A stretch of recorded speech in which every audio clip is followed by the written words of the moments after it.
Bon, déjà, on va pas appuyer avec nos mains, on va se salir. Premièrement,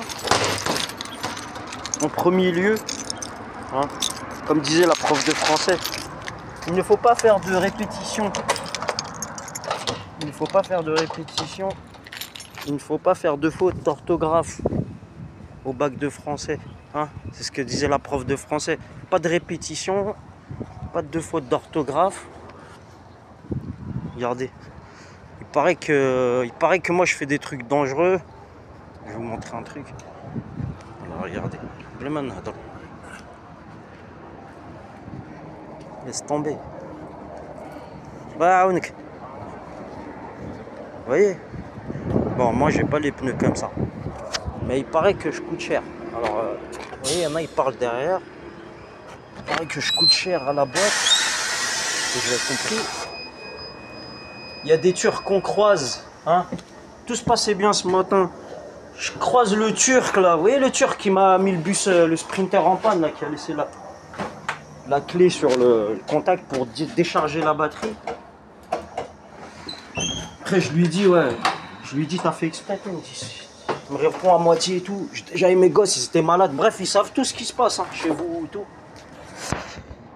Donc il a fait exprès. Hein. Lui, il est là depuis là, des années et tout. Là, je le recroise. En fait, il m'a foutu la merde. Je l'ai dit au responsable. J'ai dit, ouais, moi, j'étais assureur et tout. Le mec, il met le bus en panne exprès et tout. J'accepte pas ça. C'est la première fois. Hein. Là, je suis là depuis mars. Je trouvais pas de travail et tout. C'est pas mon but de foutre la merde. Hein, je le rappelle. Le mec, il me recroise un jour sur le parking. Vous voyez, il y a un coin dans le parking qui est pas loin des bureaux, là, en face des bureaux. Il commence à gueuler, ouais. Ouais, c'est toi qui as dit au responsable, tu m'as balancé, tu me pourris mon pain, je sais pas quoi. Ouais, je pourris le pain à personne, mais tu viens entre moi et mes gosses, comme ça. Tu fais de genre, là, les agents secrets de Turquie ou là, je sais pas quoi. Moi, je vous dis tout de suite, hein. Moi, je dois rien à personne. Je suis venu ici, dans cette région, je suis pas venu en Turquie ou là. Là, on est en France. Il y a le terrain à personne, d'accord. Là, je viens, je fais mon travail. Je vais pas acheter votre drogue ou là, je sais pas ce que vous protégez. Déjà d'une. Déjà de deux. Au travail, je sais que le Turc, là, hein, que je croise, là, je me suis fait insulter par un automobiliste qui était en... J'avais un CD de passage, je passe, le mec, il est à, je sais pas, il doit être à 70 sur le virage. Il arrive sur moi, il commence à klaxonner comme une merde. Donc moi j'ai ralenti, je lui ai répondu comme j'étais devant lui, j'ai ralenti exprès. Je lui ai fait comprendre que c'est pas des manières à faire. Déjà faut rouler moins vite. Et en plus c'est pas des manières à klaxonner comme ça, du genre à stresser les gens pour énerver, je sais pas ce qu'il cherchait à faire. Après en fait je prends le virage, le mec il va tout droit lui. Il ouvre sa fenêtre, moi je roulais doucement toujours. Il commence à insulter ma mère. Je lui dis viens finir, tu vas voir. Viens insulter parce qu'il m'a insulté. J'aurais pu l'insulter parce que voilà, il faut répondre proportionnellement. Mais si le mec il vient, je vais lui enculer sa mère sur place parce que je sais que les flics ici ils vont rien faire. Vous voyez ce que je veux dire? Donc revenu au Turc là, je le croise, bizarrement il m'arrive que des couilles. Des blocages, des poids lourds en travers, vous voyez que de la merde. Hein. De toute façon, hein, quand la gueule de l'emploi, vous voyez la gueule, une gueule. Qu'il ait de l'oseille, qu'il n'y ait pas d'oseille, hein. Une gueule c'est une gueule, hein. Une gueule de poisseux c'est une gueule de poisseux. Quand une gueule elle est tout le temps dans les emmerdes, à provoquer de la merde devant vous, à provoquer de la merde derrière vous, il n'y a pas de surprise, hein. De toute façon je m'en doutais que j'allais avoir de la merde. Bon bref, là on commence à me sortir des pseudo-plaintes, je sais pas quoi. Moi j'ai un crédit là, c'est la première fois que je prends un crédit. J'ai des gosses et tout, vous croyez que j'ai que ça à foutre moi de me mettre en porte-à-faux dans mon boulot? Là, regardez, là, j'ai filmé, là, vous avez vu le pneu, là, que j'ai montré. Et le mec, là, j'ai pas filmé sa tête. En fait, je l'ai entendu dire, ouais, il coûte trop cher à la boîte, je sais pas quoi, on parle de moi, apparemment. On coûte trop cher à la boîte, et la sécurité, ça coûte trop cher aussi. Donc voilà, donc moi, cette vidéo, je la laisse sous le coude. S'il y en a qui commencent encore à ouvrir leur cul derrière moi, moi, je vous dois rien, je vous ai pas insulté, je vous ai pas manqué de respect. Je suis pas venu derrière vous balancer, mis à part l'autre tête de merde là, qui est venu quand mes gosses ils étaient malades, il est venu Zamak pour me mettre en retard, je sais pas pour quelle raison. Ils prennent pour Dieu là, ils choisissent quand vous allez rentrer en retard chez vous, je sais pas quoi. Allez niquez vos races, je vous le dis tout de suite. Voilà, qui fasse partie d'une mafia ou là, monsieur Qaoud. T'as compris? C'est quoi? Monsieur Qaoud. Ça va te faire enculer. Voilà. Comme je sais qu'ils regardent tout ce que je fais, toutes les vidéos que je fais et tout. Voilà. Les Turcs respectables, respect à vous. Hein?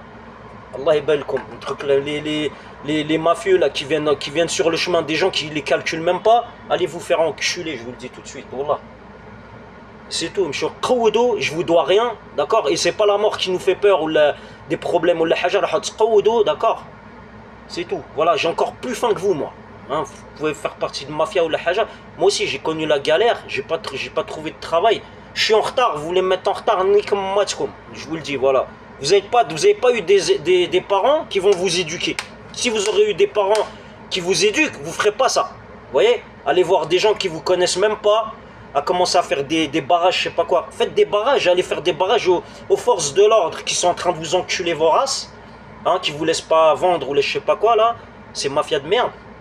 Allez voir les sionistes qui sont en train de vous mener par le bout, les poils du cul là. Comme il a dit, le Rav Van Shai, il a dit par la tinesse de leurs cheveux, je vais leur faire.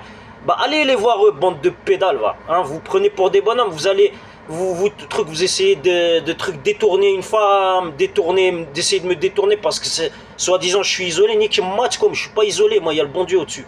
Vous avez compris? Oubliez pas que moi je suis conscient qu'il y a le bon Dieu au-dessus, et allez vous niquer vos races. Voilà, j'ai pas peur moi de vos races, d'accord, parce que je vous dois rien, je vous ai rien fait, je vous calcule pas. Quand il y a de la merde, encore là j'ai fermé ma gueule, il y a un mec qui vient comme ça, il insulte sur la route. Mais au Coran Karim, vous serez tombé sur un cas social. Wallah al-Adim, il serait descendu du bus, il aurait éclaté sa voiture à coups de pompe. Il serait descendu, il lui aurait enculé sa mère sur place, il aurait balayé sa mère. Vous comprenez ou pas? Voilà. Donc c'est tout ce que j'avais à dire, parce que c'est trop tout ça, c'est trop. Là, c'est trop. Encore si moi je serais un concurrent, un mafieux qui vend de la daube, qui sont en train de vendre, ou je sais pas, ce qu'ils sont en train de protéger, ou ce qu'ils sont en train de se prouver. C'est bon là, tout est transparent maintenant, d'accord? Les mensonges qu'on essaie de construire, on voit que c'est faux, on essaie encore de trucs là, de conditionner psychologiquement quoi, les Nikévora, je vous dis tout de suite, vous allez conditionner votre race la pute, hein, votre race de mafieux, je dis pas race d'une origine ou quoi, c'est votre race de mafieux, parce que vous faites partie d'une secte, d'accord? Vous essayez de détourner les femmes dans du sale, en fait vous êtes un microbe. Pour moi, je vous le dis, hein, même j'ai moins d'argent que vous, la haja, ou là vous essayez de comparer, de commencer à parler derrière les gens et tout, je vous le dis. Déjà, ce que vous dites, ça tient pas la route, vous êtes des hypocrites. Hein. S'il y en a, ils disent, ouais, il coûte trop cher à la boîte, il coûte ceci ou cela. Bah, regardez là, ce qui se passe, regardez les trucs là. Il y en a, ils roulent avec des pneus qui vont éclater, ils s'en battent les couilles. Vous voyez ce que je veux dire? Après, ouais, c'est pas grave, jusqu'à que ça tombe sur moi un jour. Après, ils vont me dire, ouais, bah non, t'as vu, il est sorti avec le bus. Hein. Et le jour où il éclate, moi, il y a un pneu qui a éclaté l'autre fois. Avec le mec là qui m'avait dit, ouais, si t'as un problème en mécanique, je sais pas quoi, il a tourné sa veste. Et bah celui-là, il est devenu, je vais pas dire quel rôle il fait maintenant dans la boîte. Je l'ai appelé parce que le pneu, il était comme ça. Je les ai prévenus, ils m'ont dit, non, vas-y, roule avec et tout. De toute façon, les pneus, ils sont jumelés, je sais pas quoi. D'accord, il n'y a pas de problème. Vous voyez, on dépasse des fois des limites. Mais c'est la dernière fois que je l'ai fait. La prochaine fois, de toute façon, quand je veux sortir un bus du dépôt, quand je vois ça, je leur dis. Voilà. Après, ils me changent de bus. De toute façon, ils savent voilà, que moi, je laisse plus comme moi. On est en train de me mettre, on est en train de me mettre des œillères. C'est un mec pour pas que je vois ce qu'on fait derrière ma gueule. Et on est en train de me mettre le truc, le bâton là, comme les blédards là, qui crafachent leur monture, qui leur donne même pas à bouffer là.